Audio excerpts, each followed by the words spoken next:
This is a fan-generated show. If you'd like to support us, please go to jamieglazov.com. Also, don't forget to subscribe to our new Rumble channel. All your support is greatly appreciated. Hello, ladies and gentlemen. I'm thrilled to announce the release of my new book, Obama's True Legacy, How He Transformed America. There's a reason why Mike Huckabee calls it a ferocious and chilling read. Order it now at Amazon.com or at FrontPageMag.com. Good evening. Welcome back to another episode of the Glazov Gang. I am Anni Cyrus sitting in for Dr. Jamie Glazov. I appreciate you hanging in there while he wasn't here and putting up with me. That cannot be easy. I normally bring too many bad news, don't I? It's all right. But today I will be joined by the one and only Michael Yon in a minute. Before we bring him on, though, I want to do what I always do, added one extra sentence. Happy Nowruz. That is Persian New Year that took place a few days ago. And I wanted to say, anybody out there who does celebrate Nowruz, I do truly pray that this New Year brings absolute freedom for all of you in the Middle East who are, well, not even allowed to celebrate it this year. But that's a topic for another day, isn't it? Happiest spring to those of you who don't celebrate Nowruz. Winter is over. The spring is here. And one of the meanings behind Nowruz is then the very, very dark times, there's always light and life. So celebrate it as it comes. Remember, we are a fan-generated show. That means we're here because of you. And for that, we're always grateful. If you can go to jamieglazov.com, make a contribution, because we always need your help. Or you can always check out our sponsors and make a purchase. We get credit, you get discount, and we support our sponsors as we support this program that has been with you for 12 years now. With that being said, it is absolute honor, an absolute privilege to introduce our guest this evening, even though he needs no introduction. The man, the myth, the legend, Michael Yon. He is a war correspondent. He's a photographer, former Green Beret, patriot, brave man, truth teller, freedom fighter. I can go on for another half an hour. Welcome to the program, Michael. Thank you, Annie, for having me on. It's a huge honor to be on. So it's New Year's over there, huh? And go ahead. No, go ahead. I've heard that there's a huge fireworks celebration at that time. Quite dramatic. Yes, in Iran, Afghanistan, parts of Uzbekistan, parts of Pakistan, very small part of India, Persians, Afghans, Tajiks, they all celebrate Persian New Year by going ahead of time. And the last Tuesday night of the year, there is fireworks. I mean, real fires, jumping over them, doing fireworks. Sadly, this year, however, it didn't happen in Iran because Nowruz landed in Ramadan. And I know you know, when it comes to Islamic calendar versus cultural and history, Islamic calendar always wins. So unfortunately, Nowruz, Charshamba Suri, all the traditions were pretty much forbidden this year because people had to fast and starve themselves 14 hours a day. So Allah would be happy about that. You know, we're almost there though. Oh, where are they in India? The next time I go back, maybe I'll go look around. That is a question that I will probably have to message you to answer because I don't know exactly. I know it's a very, very small area, about 25 minutes outside of Delhi area, but I can figure out the exact location and let you know where you can find them. They do have a wonderful Persian restaurant there, Michael. You may want to try their food. It's good Persian food. I want to get back to India as soon as possible. India is one of the most interesting places I've ever been. You know, there's a lot of Indians coming into the United States, by the way, through the Darién Gap when we're down there in Panama and Colombia watching the flows come through. A lot of Afghans, a lot of Iranians, actually, a huge amount. A lot of Iranians actually flow through Venezuela. They'll flow through Venezuela, and Venezuela will give Iranians a new Venezuelan passport, right, immediately. So you can show up, get a Venezuelan passport, and then go through the Darién Gap as if you're Venezuelan. And actually, there's a lot of Hezbollah who speak Spanish fluently and who live in Venezuela. And actually, the mastermind of the 1994 bombing in Panama bombed an airliner, killed about more than 20 people, 12 of whom were Jews. And in fact, I had lunch recently with one of their relatives, a Jewish man that lives in Panama. But the mastermind of that bombing lives in Venezuela. He lives on Maranganti Island, and he's said to own a bar, actually. So Hezbollah guy with a bar, go figure. But I mean, within 24 hours of that bombing, there was another attack on a Jewish center in Argentina with 385 casualties, about 85 fatalities and about 300 wounded. By the way, a lot of people think casualties are only people who are killed, but in military parlance, casualties include wounded, it includes missing, it includes sick, it includes insane, it includes anybody who's unfit for duty. So when I say casualties, I'm talking about more the military term of killed and out of action, let's say, or wounded. Understood. I am so glad you started here, because I was planning to, absolutely, we will get to the Darién Gap, that no question about it. But as I have watched countless hours of your programs, of interviews with different networks, including your recent one that you kindly provided me with, I noticed that rightfully so, most of the interviews start with, so what's happening in Darién Gap? I'm like, coming from where I come from, I actually want to reverse engineer this, because from what I understand, you've been to over 100 plus countries, and I've been there not visiting or taking vacation. You actually spend time, live life in so many different countries, including some of the countries I cover on my daily show, which is Middle Eastern countries such as Iraq, Afghanistan. And if you don't mind, I want to actually reverse this interview. Let's just start.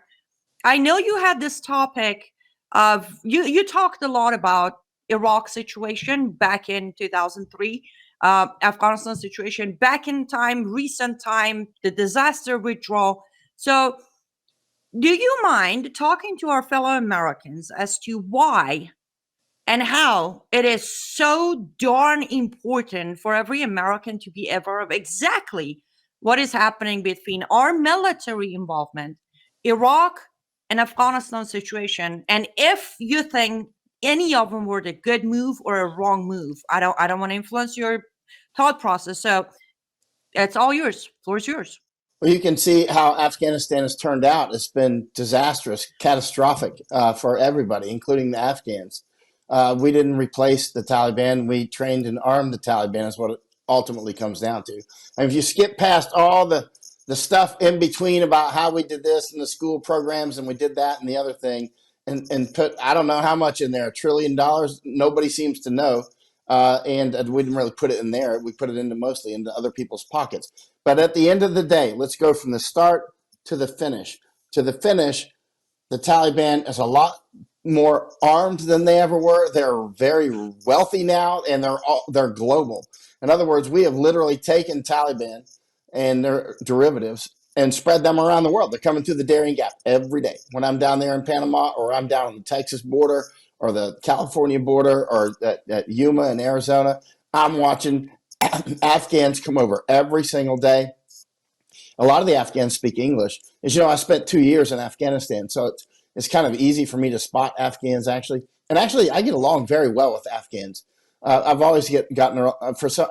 You know what it is I get along well with farmers. In every culture or country I go to, I don't care if they're Muslim or Hindu or Christian or Buddhist or whatever. For some reason, I get along with farmers. And most of the Afghans are farmers. So I just have some weird connection. I don't know. They're easy to get along with. They're common sense people, you know? And so, but a lot of the Afghans coming through are certainly will be looking for a better life or running from the Taliban. Others will clearly be Taliban and looking for something else. They may be looking for a better life too, but they're actually, not exactly on our team. You see the gay nightclub shooting in Orlando, which killed 50 some odd people, was by an Afghan, right? And actually, I went to that nightclub and looked at it. It's closed down. It's sort of like a museum now. So I went to it after the shooting, and it's very interesting how this Afghan apparently may have frequented that nightclub, and anyway, he ended up shooting it up. And so, as if we don't have enough trouble already. Some fish don't mix well in the same aquarium, and we're bringing people over in sufficient numbers that they will form communities that will not blend with other communities. So they'll bring their old fights over here, like Kurds. I get along great with Kurds. up in Kurdistan or wherever I see them. I get Japan, wherever I see Kurds, I get along great with them. In Thailand, but where Kurds show up with Arabs, they will fight each other. Where Kurds show up with Turks, they will fight each other, right? And they'll fight each other on German streets, or they'll fight each other. For instance, and Kurds will fight Kurds, as an example. A lot of Americans don't seem to realize that a lot of the people coming in, they're not coming in as Kurds. They're coming in as their tribe, right? As you well know, like Nigerians. I spoke with one Nigerian in Ireland, I don't know, a year and a half ago. And I asked him about his, do you find other Nigerians when you come? I kind of knew the answer already, but he said, no, he looks for people in his tribe. I said, what tribe are you, Igbo or what? He said, yeah, Igbo. So he's looking for people in his tribe, right? So they will coalesce with their tribal structures, which have their own laws, which have their own meta structures, and they will carry with them, just like my ancestors did. My ancestors are Scot-Irish. And historically, Scot-Irish don't get along quite well with the English, right? The Scot-Irish is a specific. It's not Scottish and Irish. It's a actual separate thing. Ulster Scots, right? And so they tend to not get along with English, as an example, right?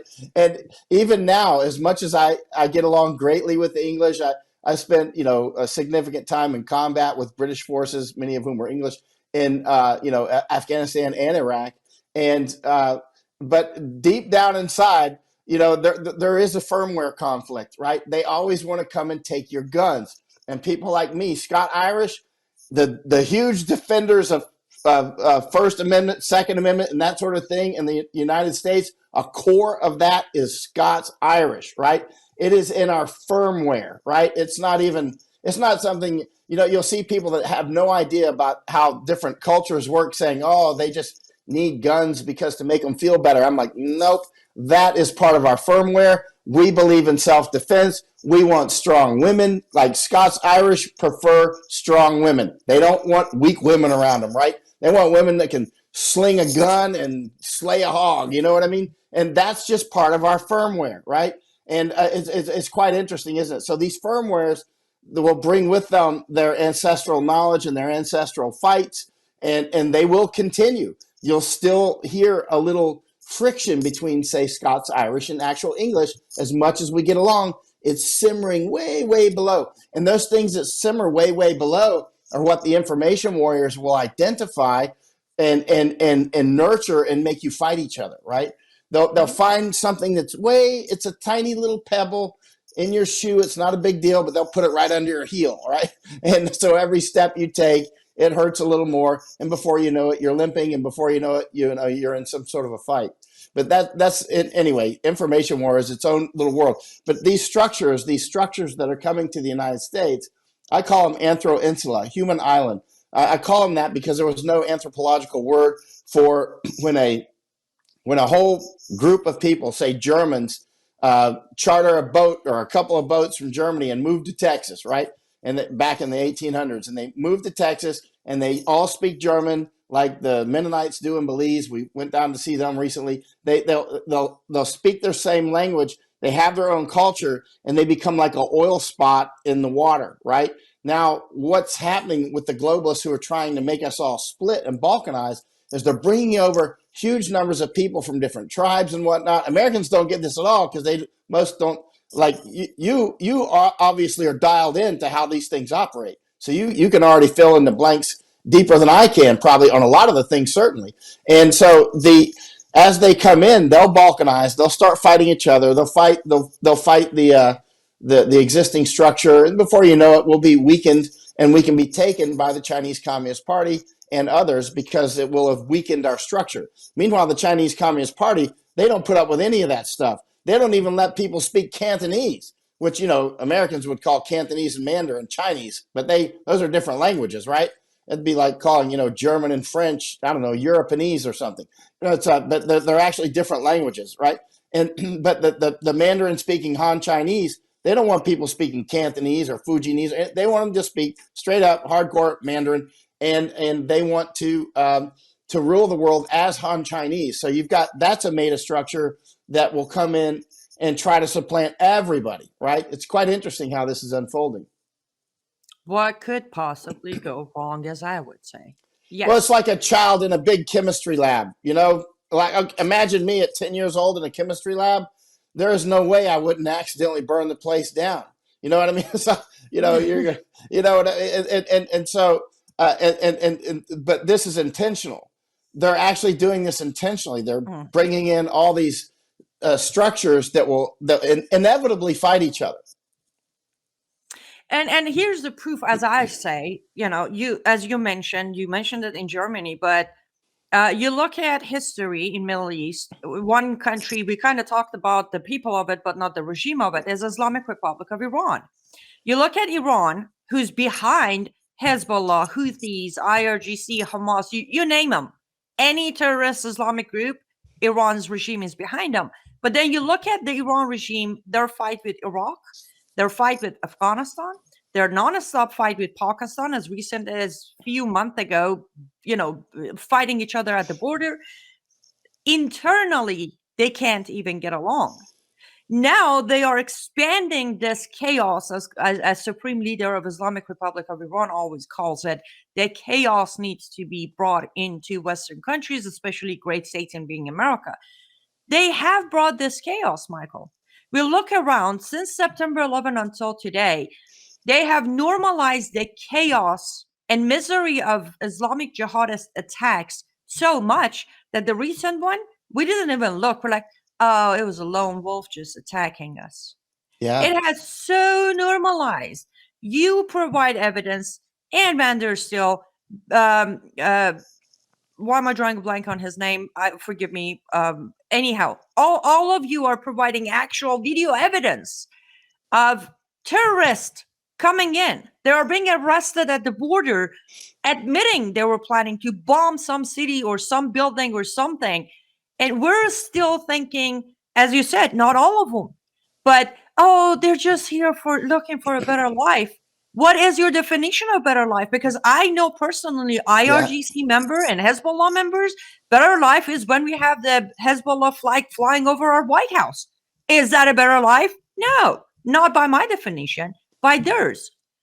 So since we're here, let's touch on what you just said. A lot of Iranians coming through the Darién Gap, and also you mentioned Venezuela. So I know for a fact Venezuela is pretty much owned by the Islamic regime of Iran.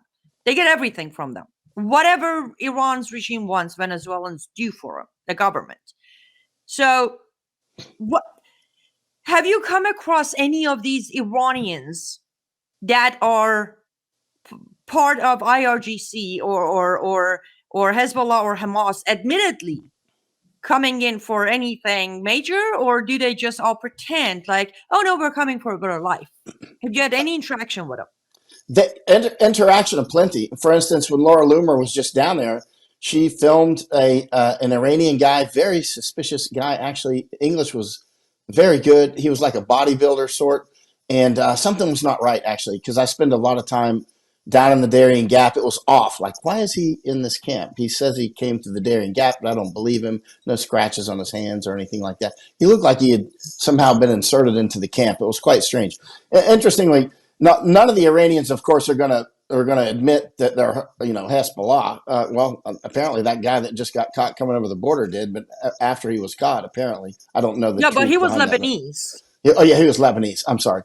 Yeah, that's important delineation there. But actually, here's another thing. As I mentioned earlier, I always get along with farmers for some reason. It doesn't matter if I was out with Taliban farmers, and at one point I'm like, why are we bombing these guys? They're just farmers. They just, you know what their problem is? They're complaining about not getting enough rain or something. They don't, you know what I mean? Like, when you go out with farmers, they always want to tell you about their latest cow or tractor or something, that got a new grandchild or something. You know what I mean? And they're just pleasant people to be around. I've found the same with Iranians. And every time I bring this up with people, I'll say, have you actually ever met an Iranian that you actually did not like? I mean, at the most, it's neutral. But I generally instantly get along with the Iranians. And I'm like, at some point years ago, I came to the realization, like, how come every Iranian that I meet, I tend to like, and we're supposed to be at war with Iran? It's oligarchical structure fight, right? It's oligarch versus oligarch. The oligarchs in charge of Iran are using religion, they're using radicalism and whatnot to retain their power structures, right? And they use that to great effect with terrorism and whatnot. These are oligarchical fights. These are rich guy versus rich guy, not just rich guy. This is rich structures versus rich structures that transcend actual governments, right? So they're like meta structures that are larger than, you know, so many cultures have meta structures all over the world. Iranians are one, of course, Jewish people, Germans, English. There are these structures that, let's say Mennonites as an example. We were recently up with some Mennonites in Belize. I wanted to talk with them for various reasons. And there are Mennonites in various countries around the world. They communicate with each other through the Mennonite neural structure, let's say, just like Hare Krishnas do, or Christian missionaries. If you tap into Christian missionaries in, say, Armenia, which I've been out there with them, they're very good people, interesting people. They know all the missionaries everywhere, right? You know what I mean? And it's the same. These meta structures are important. You see, these oligarchical meta structures are similar.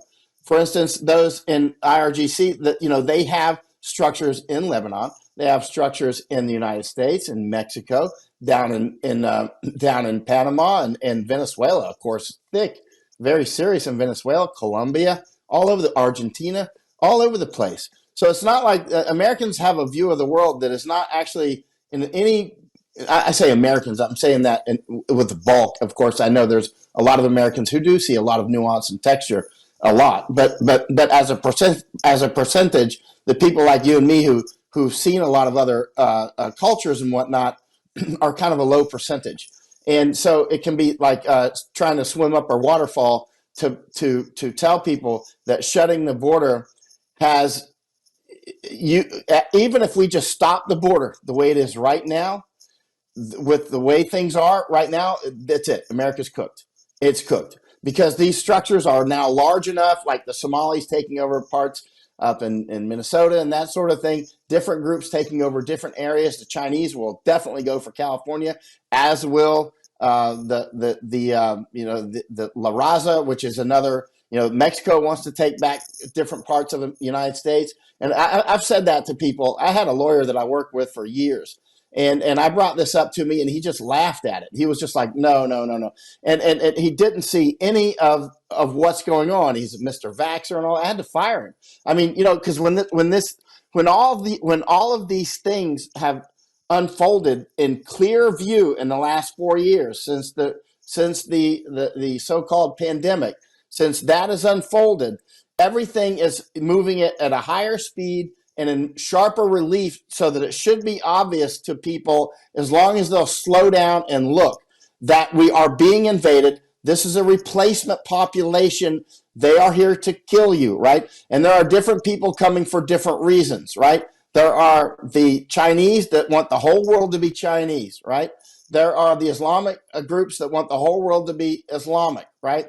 There are many groups there's many groups that would love to rule the world. There's only a few that have any chance of actually doing it. And one of those would be actually the Chinese Communist Party. But the rest of them will make it, you know, not just will make it, but are making life very interesting and always have with forced conversions. A lot of Christian missionaries, of course, have done the same. It's not like just Muslims do it. It's not like just Hindus do it. Hindus do it too. I know Hindus go crazy and write me a bunch of messages now. You guys do it too. I spent a year in India. I can't wait to go back. I learn a lot. I love, you know, going around with Hindus and learning about how they live and how they think. It's a very enriching. But a lot of these proselytizing religions can go full jihad. You know, they can go full crusade, right? And we see that with the World Economic Forum right now is on a march to try to rule the world, and they have entwined themselves with the Chinese Communist Party. Both of them are globalists.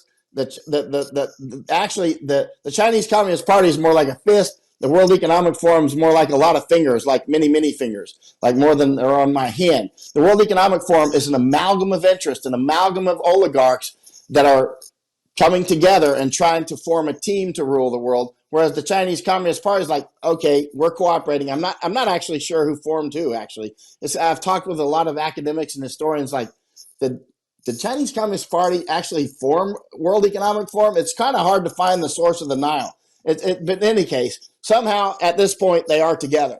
And ultimately, I've asked quite a few people, who do you think will end up, because they're going to fight each other for sure. At some point, it's going to go.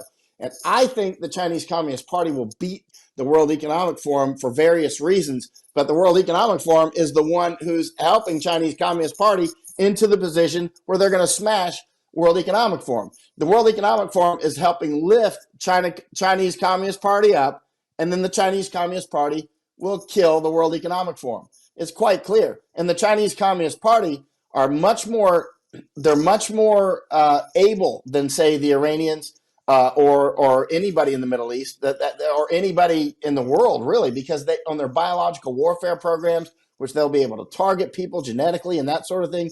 A lot of Americans seem to think they're going to be fighting on the streets with AR-15s. You're like Fred Flintstone thinking you're going to like beat back dinosaurs with rocks. This is going to be a biological warfare. They're already doing chemical warfare with the fentanyl and so many other things. The drug warfare, right? In other words, Soros was all about open. Everybody can use any chemical they want. That's how Soros was. And long before he was open borders. So he went to, hey, let's get everybody doped up, and then we'll have a sufficient critical mass of dope heads like Joe Rogan, the dopamale. You'll have dopamales like that who are sufficiently influenceable, because once they're addicted to any sort of dope, they're easy to influence, right? And that includes alcohol, right? And when I say this, people say, well, what about alcohol? Okay, yes, that too, right? That's why when you go to these bars, I don't drink, I don't smoke dope, I don't do any of that crap. The only thing I do is drink coffee. I drink coffee. That's it. That's my drug. And I have a long relationship with water. And so, but the point is that when you go to these bars, you go to an airport, CNN, right? The next time you go by some bar, like in these hotels I stay at, they have restaurant and bars usually, and it'll be CNN playing right at the bar. That's a perfect brainwashing station, right?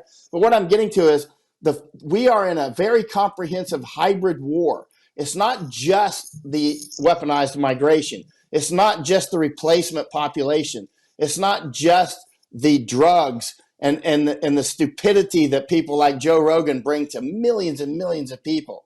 It is a lot of other things that are, economic warfare is absolutely massive. All of these things, and the food issues, I've talked extensively about that in the past. We're clearly going to go into global famines. It's clearly going to be intense, and this will drive a lot of human osmotic pressure. Human osmotic pressure is the push and the pull of migration that will cause more people to move to different places, right? So meanwhile, you've got the United Nations opening up the pathways, for instance, down to the Darién Gap, Bahamas, which is near me, Canadian border, just flying in day and night. They fill out the CBP1 app on their telephones, or they just get normal visas and come in, right? And stay forever. Birth tourism in Guam and other places. All of these things are quite serious. And taken as a whole, we're being hit like an octopus on acid. And again, if you want to win a war, you have to set the conditions. It's all about conditions, not sparks. In war, an old adage from, I don't know who came up with this, but it was probably 2,000 years ago. But, amateurs talk tactics and professionals talk logistics, right? There's a corollary. Amateurs talk sparks, professionals talk conditions, and logistics affects conditions, right? Now, conditions, it's all about conditions. So the United States, the battlefield, it's called battlefield prep, battlefield preparation. Soften them up with artillery, right? And then you set the conditions to go in and overrun their positions, right? That's what's happening now. They're softening up American brains with drugs that dopamales like Joe Rogan push. Meanwhile, you got the Chinese up in Maine, up in Oregon and Oklahoma and California, all these places growing huge amounts of dope, selling it, making billions of dollars for their war campaign, right? And the fentanyl that kills thousands of Americans per month. Our population is weak now. I spend most of my time overseas.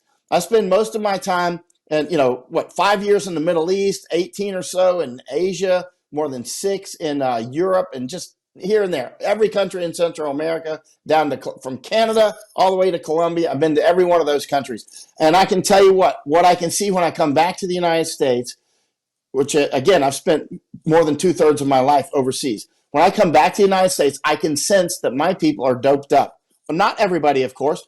Most people probably don't. But there are a sufficient number that they just behave like they're operating at 90% of their capacity at best, like Joe Rogan. Look at that clown. He continues to bring on these conservative guests. That's a good draw. That's like the bar, and then you have CNN, right? You have the bar, get everybody all doped up, and now here's my message. Let's get doped up and watch Joe Rogan. And what does Joe Rogan say about the border?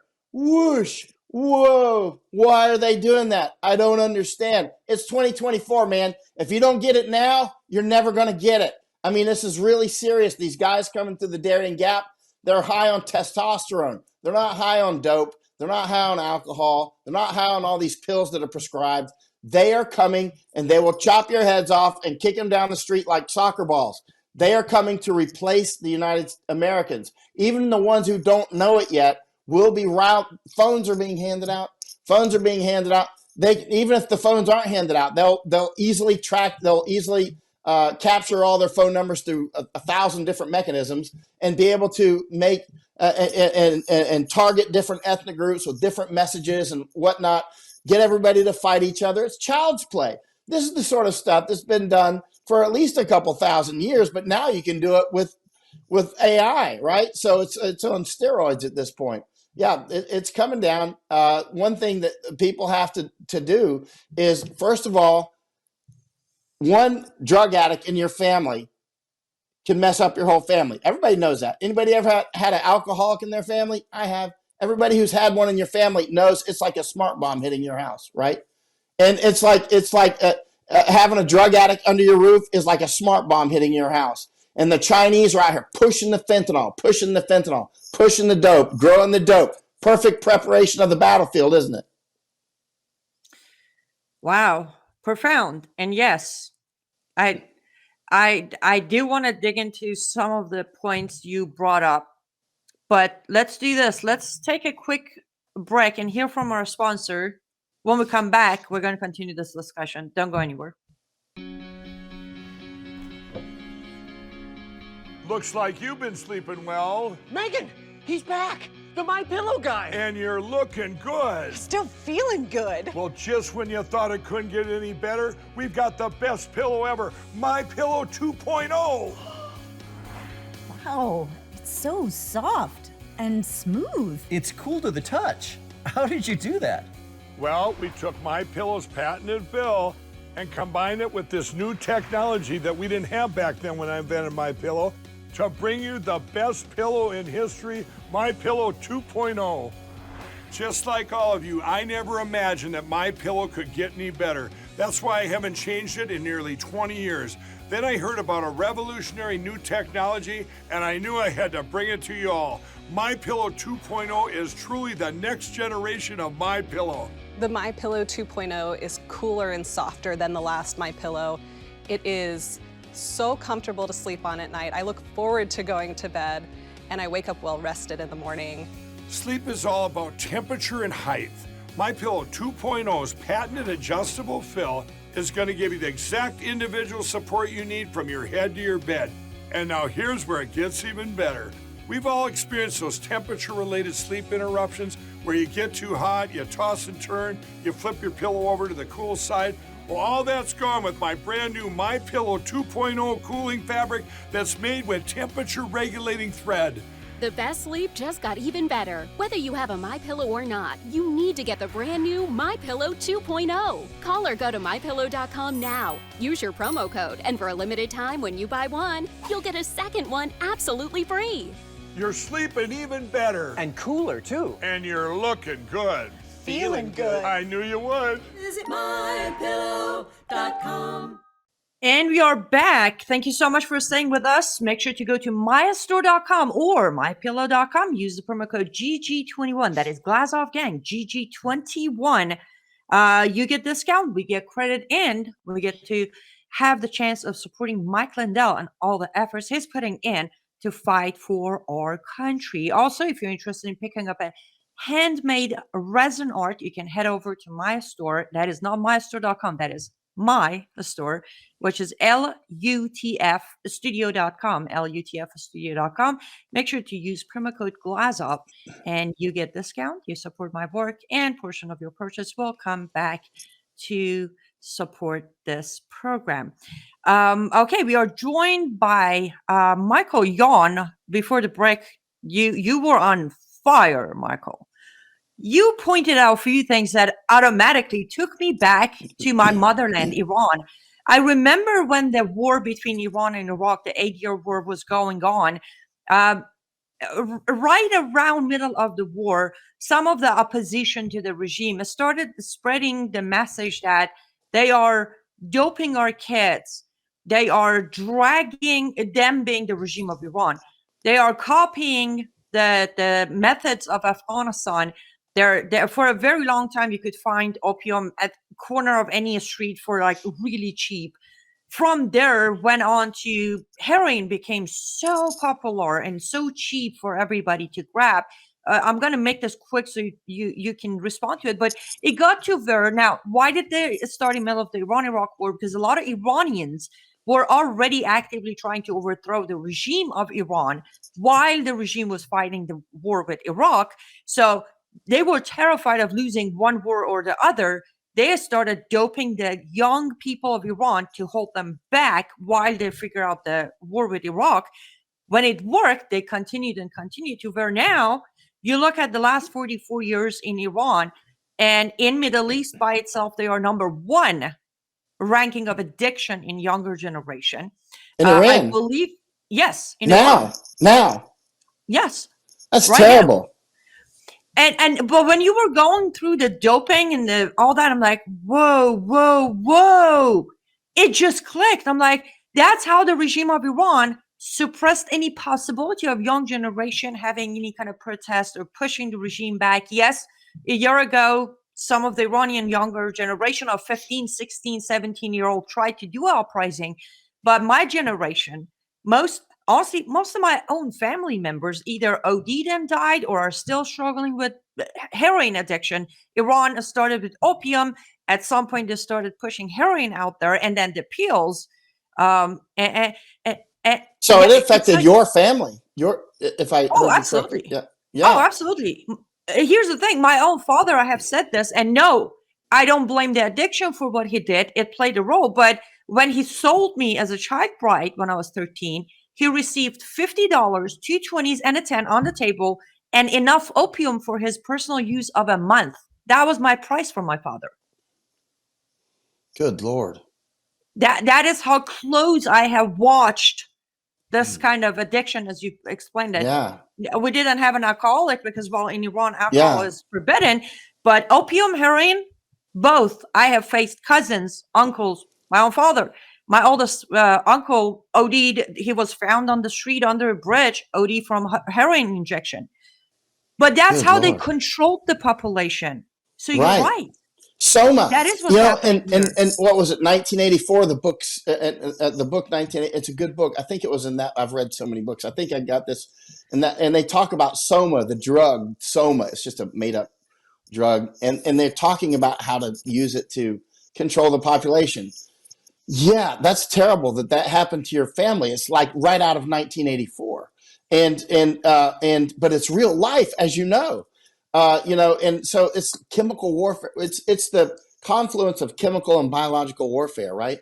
I mean, they've used the chemicals to biologically attack us and destroy your family.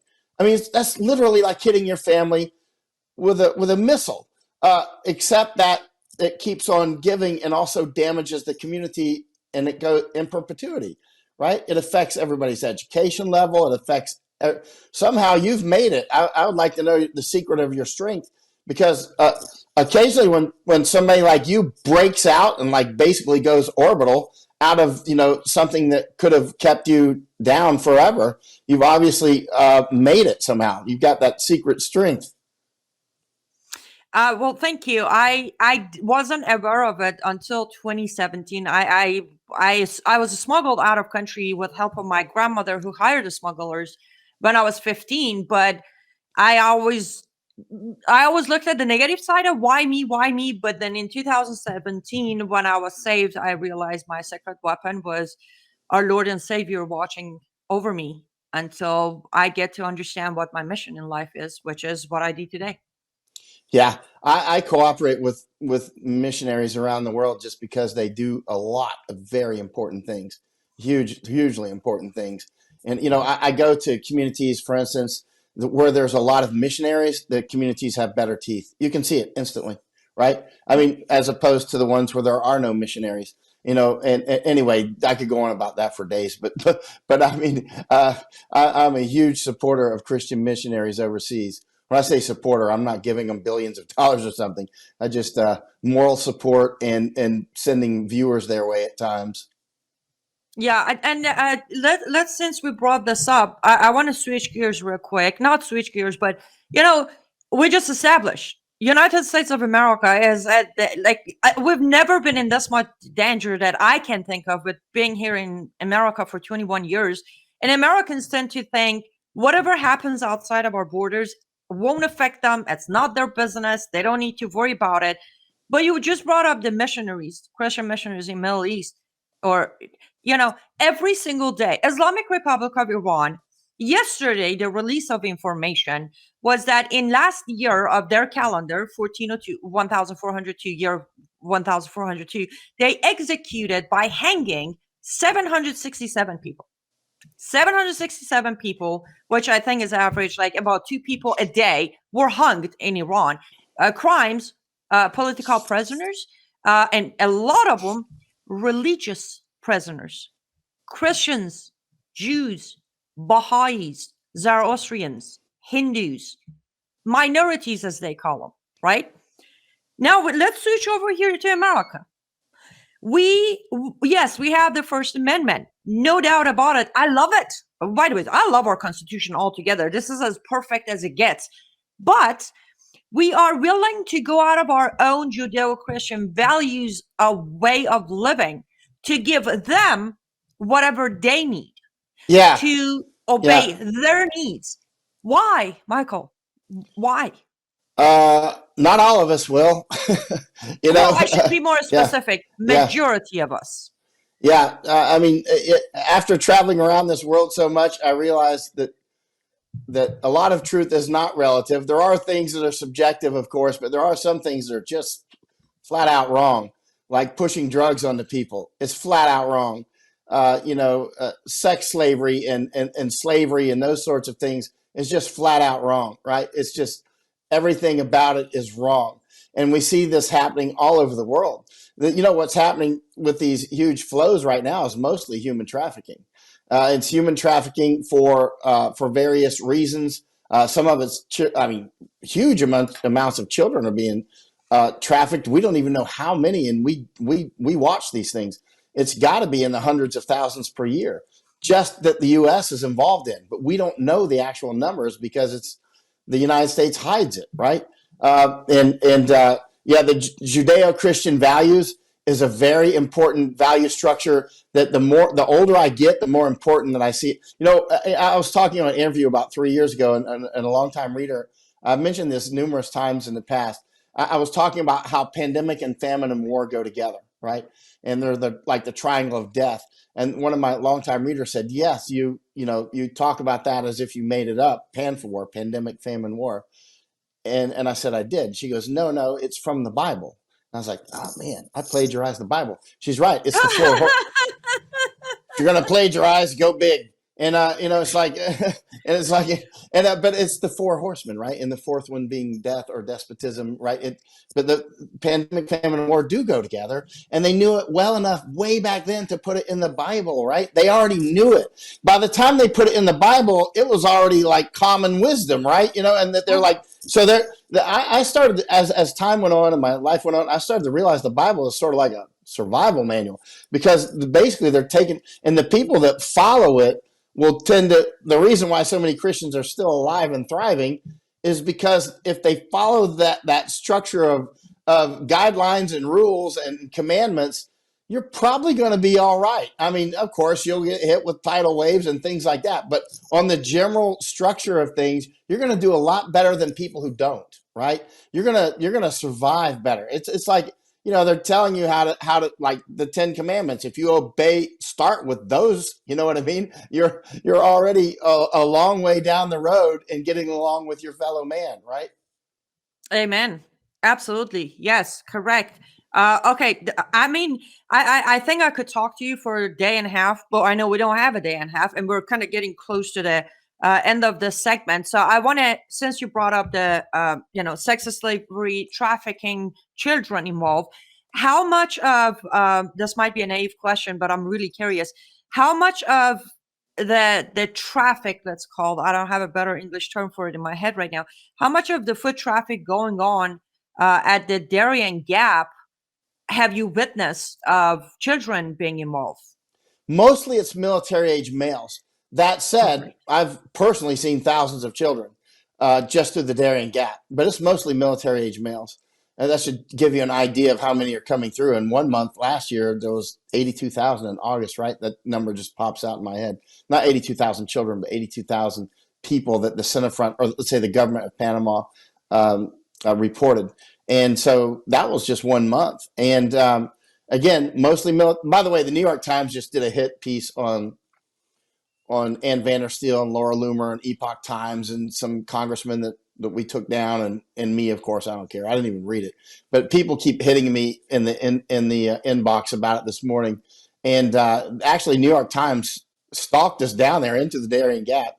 Ken Bensinger was the name of the journalist. I told him I'd take him down there. I will. I hope he'll come, because I think I sense deep down inside he's probably honest inside. But one thing that people will never see is the cult that they're in. You won't see the cult that you're in. And he's working for New York Times. Therefore, that's like working for, Carlos Slim, the guy that owns it, right?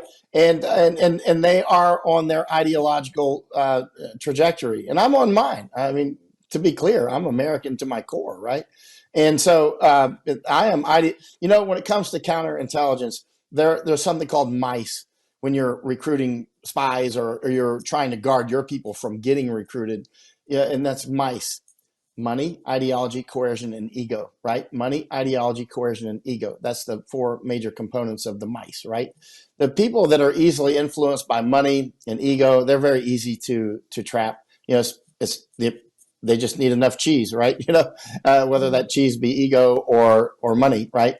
And then the ones who are coercible, that can be coercion, like you're going to lose your job, or you're going to look bad in front of the whole community if you don't take the jab, or maybe sex tapes at Epstein Island or something like that, right? There's a lot of ways to, just imagine all the ways there is to do coercion. And but then there's the ideology, right? Those are the ones that are the most dangerous, actually, because they are the ones that are very difficult to buy with money or ego. They may have a big ego, but ultimately their ideology will trump that ego. And ultimately their ideology can trump any coercion, right? And ultimately it can trump money as well, right? So that is people like me, ideology, right? Those are the ones that the beast wants to come and kill. And you, to me, sound like ideologically driven. So that is the core that they fear. They fear the ones that are ideologically different from them, and actually, honestly, in their core, ideologically different. Not just for show, but actually, like, I am American, red, white, and blue, right? I was born and raised here in the Nazarene Church in Winter Haven, Florida. I feel like connected to Florida. The reason I'm in Florida is actually a big coincidence, though. I'm not here because I love Florida, which I do. I love Florida, but I'm here because Florida is in danger. Florida is going to go the direction of Texas, in my opinion, and in many ways it already has. For instance, with the Cuban influx, which is now and many of the Cubans have melded right in and become part of the fabric of society, and others have and strengthened the United States, and others, of course, have sort of ghettoized. And you'll see the same with the Haitians. You'll see that now. Watch, Haiti has been destabilized, right? Now, who destabilized Haiti? I did an interview last night with Ann Vandersteel. We were on with Lindell. Actually, we were on not with Mike Lindell, but with Brandon House on the network, right?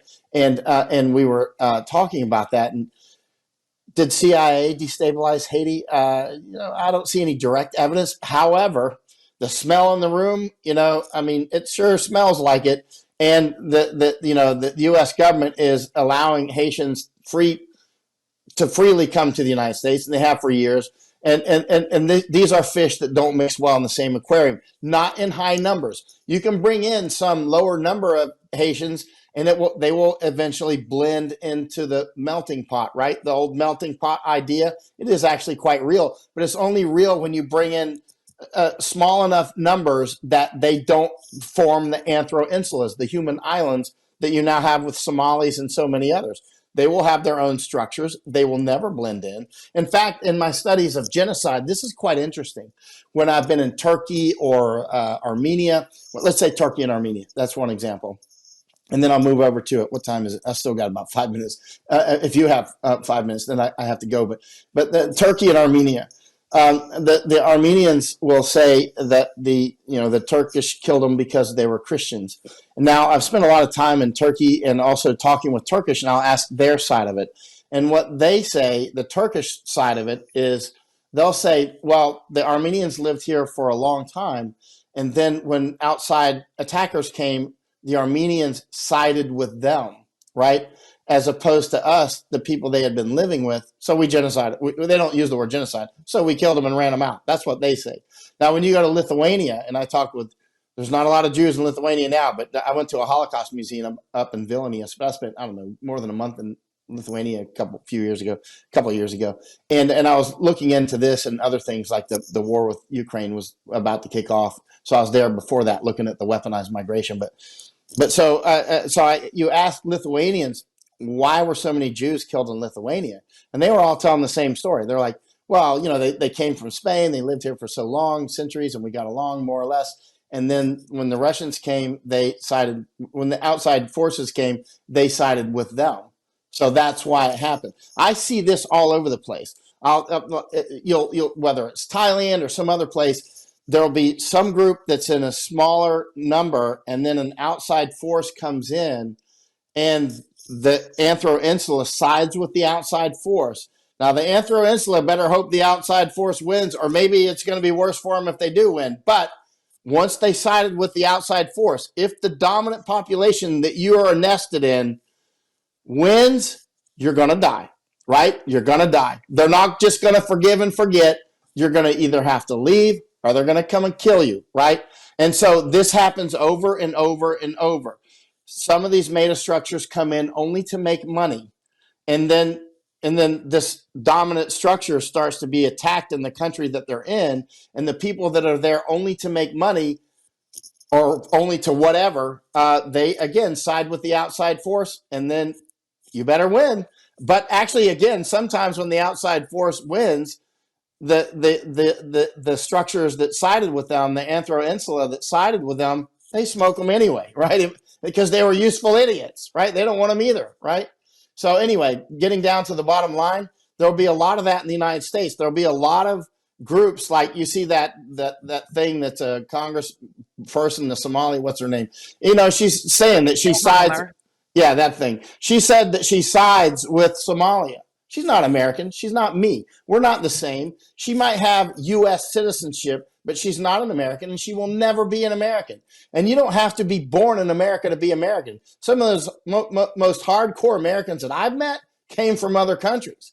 They came from they came from communism, like Polish people and whatnot. They came from communism, and they came to Chicago, or they came somewhere in the United States, like Iranians. They came from somewhere that was not good, and they take to America, and they latch onto it and hold on tight. They're like, this is what I am. I want to be free. I want to be American. And they're more American than a lot of the so-called Americans who were born here. There's U.S. citizens, and then there's Americans. There's Americans who will never be U.S. citizens, and they don't even want to come to America. I meet people like that overseas that I meet in different places, and I'm like, you're like an American. It's just that you don't ever want to go to America, and you don't ever want to be a U.S. citizen. But we basically think the same.